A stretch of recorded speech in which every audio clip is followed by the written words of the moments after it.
Riace, 1800 habitants, dont plus de 200 étrangers.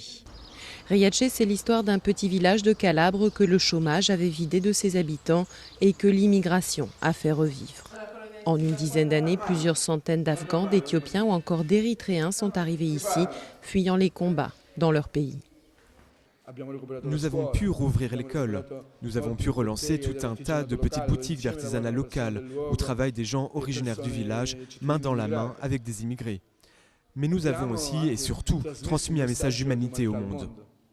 Victimes à leur tour du manque de travail dans la région, certains immigrés ont dû quitter le village. Assadoullah est afghan.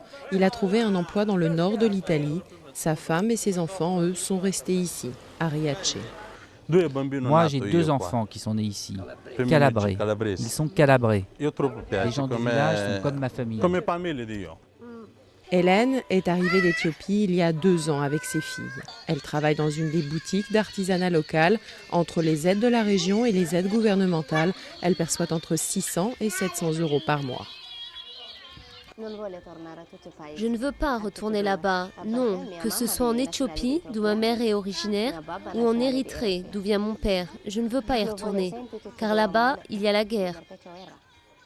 Riace fait un peu figure d'exception dans une Italie où les discours anti-immigrés se sont multipliés ces derniers mois. Ici, aucun sentiment xénophobe à l'encontre de ces immigrés, considérés au contraire comme une chance pour le village. Beaucoup de gens ici ont eu la possibilité de retravailler. Moi, je suis diplômée de l'éducation nationale, mais j'étais sans emploi. Puis, des associations se sont créées pour aider les immigrés et j'ai eu la chance de pouvoir travailler dans une d'entre elles.